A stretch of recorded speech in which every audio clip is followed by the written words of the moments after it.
Greetings. Salam lanantihun, salam lakamu. Peace be to you all.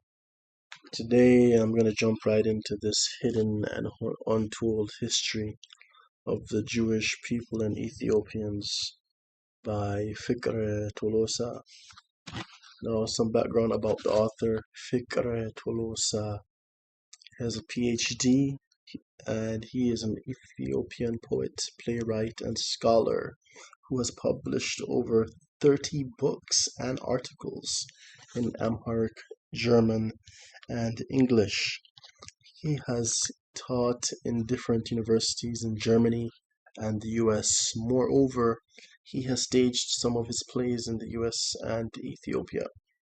Dr. Fikre Tolossa is a motivational speaker. As such, he addresses different institutions, universities, and of course Jewish colleges and communities with a variety of topics. So that's just some background about the author. Actually, I read it from the back of his book, The Hidden and Untold History of the Jewish People and Ethiopians. So I'm going to dive right in, beginning at the introduction. So this work consists of Jewish history, most of which was hitherto untold and unpublished outside of Ethiopia in any language. As such, it has been hidden from the Jewish people and the world at large. Even though the history of the Jewish people and of Ethiopians is interconnected, and the two people share the same history to a significant extent, the Jews are not aware of it. The truth is that the two people have shared some chapters of the same history and even worshipped the same God for the past 4,000 years, besides enjoying a lot of the same culture. If the Jewish people dig deeper and search for a vital chapter of their history, they will find it documented and interwoven with Ethiopian history. Furthermore, Jewish religious practices and rituals, elaborate Levite attires and sacred objects, as well as Jewish tribes and Jewish holy objects, such as the Ark of the Covenant with its 2 tablets, in which God Himself wrote the 10 Commandments that seem to have been lost for good in Israel, have been preserved in Ethiopia. Despite the fact that numerous Ethiopian priests are black and Christian outwardly, they claim to be the descendants of Jewish Levites, and they practice elements of Judaism in their Christian Christian worship.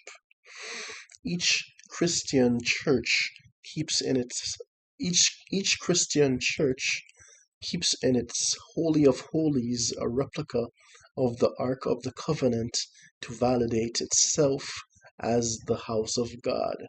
Besides using copies of the priestly garments and sacred wares of Aaron, any Ethiopian Tawahedo indigenous Christian church was and is incomplete without the replica of the Ark and ancient sacred objects such as incense burners, drums, and colorful umbrellas that protected the Ark from scorching sunlight, as in the days when the Ark was wandering in the Sinai desert for 40 years, together with the Jewish people. And when Ethiopian priests speak about Abraham and Moses, they refer to them as our forefathers. People think that the only links between the Jews and Ethiopians are the Falashas, the Beta Israel. This is far from being true. The Falashas were not the first Jewish settlers in Ethiopia either.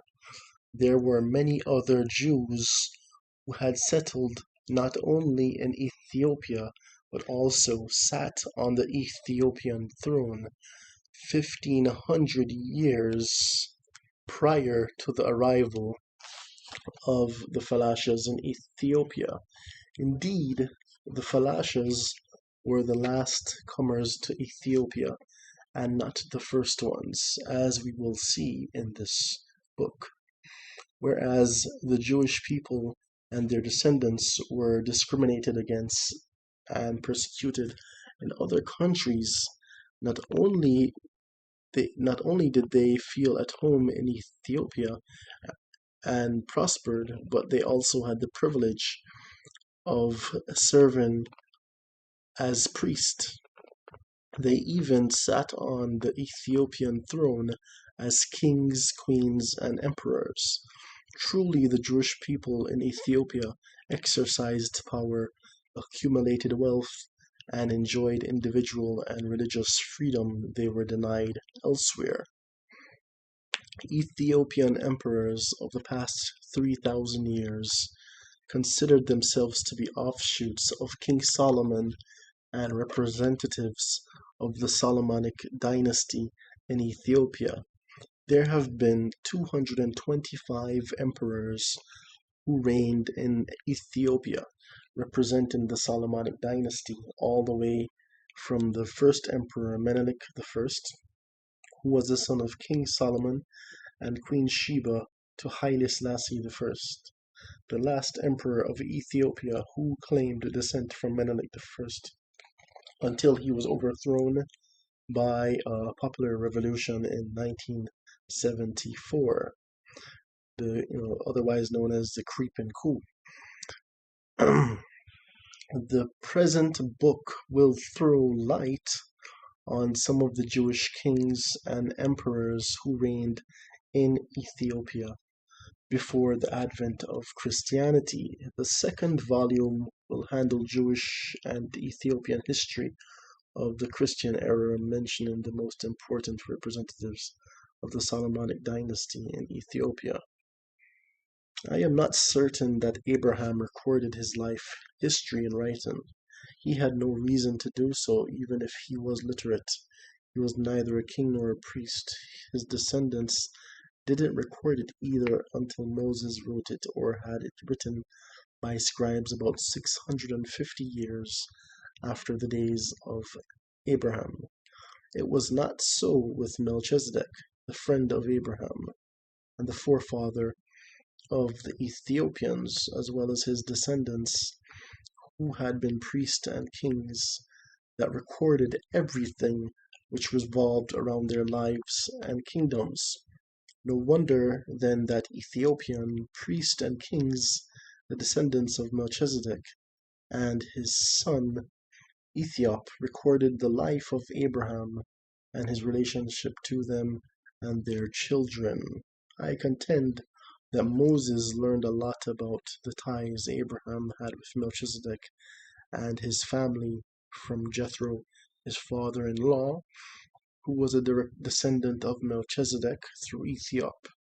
Unfortunately, Moses didn't choose to dwell on it in detail in the books ascribed to him. Therefore, it shouldn't be surprising if the story I'm presenting in this work is new to the Jewish folks in particular, and the world at large in general. Now, in connection with the reference, besides the King James Version of the Holy Bible, which is made up of 66 books, the Ethiopian Bible that consists of 81 books, including the Apocrypha, the Catholic Bible, which contains 76 books together with the Apocrypha, and other Ethiopian literature.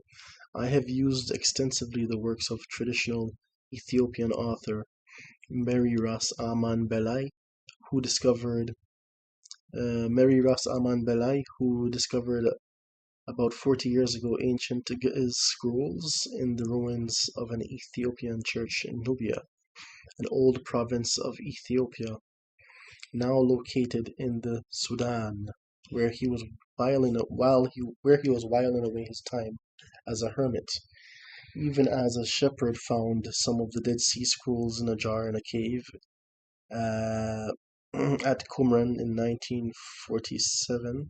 Indeed, the manuscripts were in Ge'ez, the old ecclesiastical language of Ethiopia that is being used by the Ethiopian Tewahedo Orthodox Church till this day. I have indicated in this work how Emperor Menelik Solomon imposed this language on the peoples of Ethiopia about 3,000 years ago to honor his warriors from Gaza, forcing the Ethiopians to accept it as their official language. The scrolls that Meri Ras Aman Belai discovered consisted of a variety of books incorporated into one book entitled Meshafe Subaye, meaning the hidden book, including the Book of the Wars of the Lord and Jasher or Yasher, otherwise known in Hebrew as Sefer HaYashar, which were lost to the world at large. In Ge'ez and Amharic, it is pronounced as Yasar, meaning of calamity. Since many of the pages narrate the calamities that befell mankind because of its rebellion against God, the books and their owners had to go underground and even flee to distant lands such as Nubia to escape persecution unleashed on them by some jealous Egyptian patriarchs of Ethiopia who manipulated the emperors they had anointed and crowned to execute them. Ironically and incredible as this may seem, a few of these so-called Christian patriarchs were Muslims disguised as Christians. They were building mosques instead of churches, deliberately bent on spreading Arabic in order to exterminate Ge'ez, Ethiopia's ecclesiastical language. That was one reason for the disappearance of the books.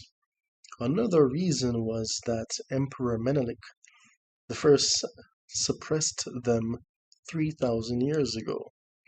We will find out why he did so when we get to him as this book unfolds itself further. Hence, it is not surprising if present-day scholars of Jewish and Ethiopian studies are unfamiliar with the facts I am presenting in this brief yet very informative work. Even though the Book of the Wars of the Lord and Jasher, books that predated the Bible and were mentioned in the Bible, which Moses, Joshua, and Samuel the prophet had read, were banned and suppressed in the past, they will be available soon to mankind, thanks to Meri Ras Aman Belai, because the truth cannot remain hidden forever. Nevertheless, my work is not a verbatim translation of any of the pages of these two great and rare books. I have simply used some of the information I found in them while examining a condensed form of their contents after their founder abridged and introduced them in Amharic to the Ethiopian public at large, even though they existed in Ge'ez originally.